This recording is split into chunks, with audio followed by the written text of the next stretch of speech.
오늘 시편 63편 1절에서 11절 말씀을 중심으로 광야에서 하나님만 바라라 라는 제목으로 하나님 말씀 증거하겠습니다. 좌우 성도님들과 인사하겠습니다. 광야에서도 하나님만 바라세요. 광야에서도 하나님만 바라세요. 아멘. 네. 사랑하는 여러분, 어떤 사람이 알프스에서 걷다가 이제 길을 잃었는데요. 13일 만에 구조된 일이 있었습니다. 그런데요, 구조된 사람은 매일 12시간씩 걸었는데요. 지도를 보니 사실 이 13일 동안 반경 6km 안에서 뱅뱅 돌았다는 것을 알 수 있습니다. 13일이나 걸었는데 6km 안에서 뱅뱅 돌았다는 것인데요. 성도 여러분, 퀴즈 하나 드리겠습니다. 사람이 눈을 감고 걸을 때 몇 미터까지 걸을 수 있을까요? 네, 맞습니다. 성도 여러분, 신기한 것은요, 조사에 따르면 사람이 눈을 감고 걸을 때 20km 정도까지는 잘 갈 수 있대요. 그런데 목표했던 방향에서 이후에 이제 4m를 옆으로 계속 걸어 다닌다고 합니다. 유튜브에서 그런 영상도 봤던 것 같아요. 이제 눈을 가리고 걷는 실험인데, 이제 스티커를 쫙 붙여놓고 이제 목표했던 방향을 걸어가는 영상이었는데요. 사람이 이제 처음에는 자신만만합니다. 내가 저기까지도 못 걸어가겠어 하면서 이제 자신만만한데요. 이제 막상 눈을 가리자 이제 많이 못 걸어가는 것입니다. 이렇게 흐트러져 있고 저렇게 흐트러져 있고, 이런 영상 또한 보았습니다. 이 말이 무엇입니까, 성도 여러분? 눈을 감고 걸으면 잘 안 보인다는 겁니다. 눈을 감고 걸으면 똑바로 목표를 향해 걸어가려고 해도 자신의 의도대로 걸을 수 없다는 뜻입니다. 그렇습니다. 우리는 이제 하나님의 말씀을 목표로 하고 방향을 삼아 우리의 인생을 설계하고 걸어야 하는데요. 우리의 생각과 뜻이 하나님의 말씀에 초점되어 있지 않고 나의 생각에만 갇혀 있다면 이 사람처럼 우리는 자신만만하다가도 길을 잃어버린다는 것입니다. 사랑하는 여러분, 오늘 말씀을 통해 하나님의 말씀을 나침반 삼아 하나님의 말씀을 목표로 삼아 온전히 길을 잃지 않으시길 소망합니다. 사랑하는 여러분, 오늘은 광야에 대해서 자세하게 살펴보려고 합니다. 오늘 시편의 표제는 무엇입니까? 함께 읽어보겠습니다. 다윗의 시 유다 광야에 있을 때. 그렇습니다, 성도 여러분. 시인은요, 9절 말씀에 나오는 원수, 즉 나의 영혼을 찾아 멸하려는 원수들의 핍박을 받고 있습니다. 이것이 오늘 말씀의 배경인데요. 그들은 오늘 본문 10절 말씀처럼 이제 칼을 쓰는 군인이었고요. 또한 11절 이하의 말씀처럼 거짓말쟁이였습니다. 시인은 현재 하나님께서 계시는 성전에서 멀리 떨어져 있는 광야에 있습니다. 광야에서 하나님을 간절히 찾고 있는데요. 1절 말씀을 한번 같이 읽어보겠습니다. 시작. 하나님이여 주는 나의 하나님이시라.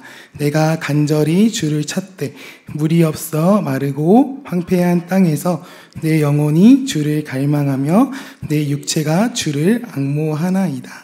아멘. 1절의 광야를 성도 여러분, 이 시인의 공간으로 보면요, 그는 지금 이제 성전에서 멀리 떨어져 있는 광야로 도피하고 있습니다. 그래서 광야 안에서 살고 있는 것으로 파악할 수 있습니다.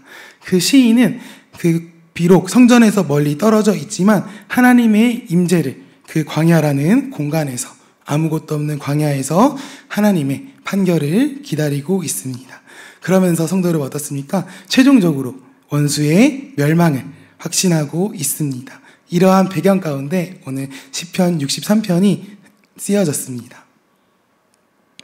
네, 사랑하는 여러분, 그러면 광야는 어떤 곳입니까?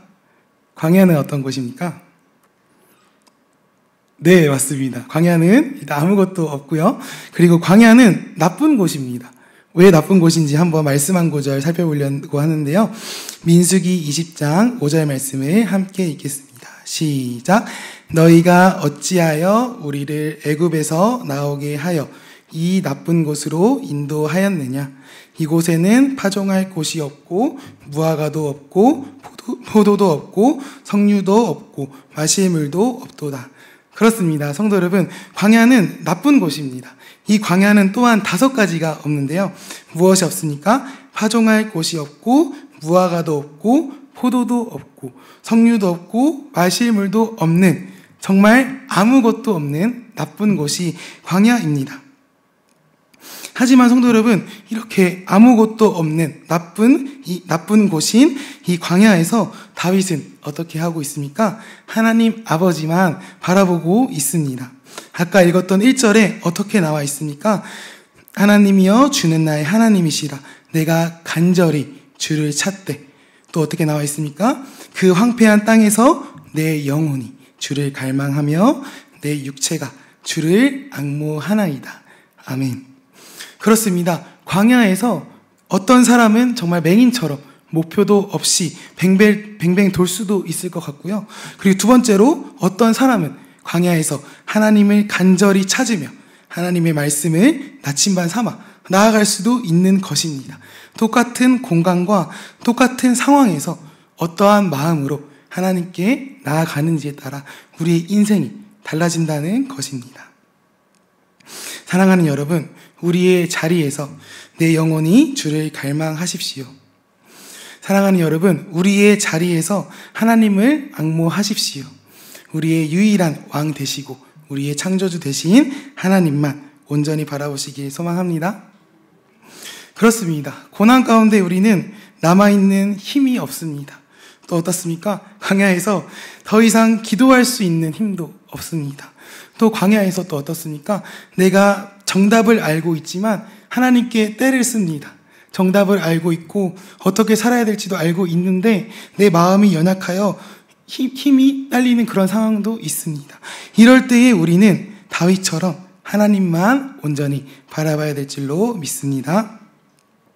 하나님은 멀리 계시지 않습니다. 성도 여러분, 언제든지 1절 말씀처럼 하나님을 간절히 찾는다면 하나님께서 다윗의 삶을 인도하셨듯이 우리를 인도하실 것입니다. 그러한 인격적인 교제가 있어야 합니다.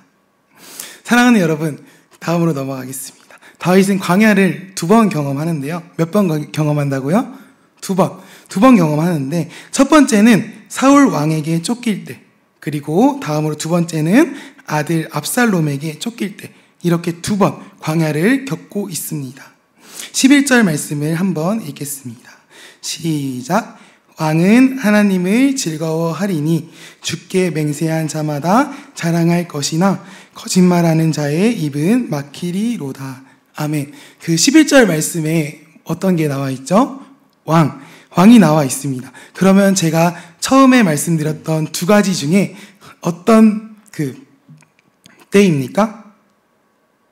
이 왕이 사울 왕이 아니기 때문에 2번째입니다. 2번째로 말씀드렸던 압살롬에게 쫓길 때의 시편이 오늘 시편 63편이라는 것입니다. 사랑하는 여러분, 이 사실이 왜 우리를 슬프게 합니까? 네, 그렇습니다. 압살롬은 누구죠? 그렇습니다. 다윗의 아들입니다. 다윗은 참 고난이 많은 것 같아요.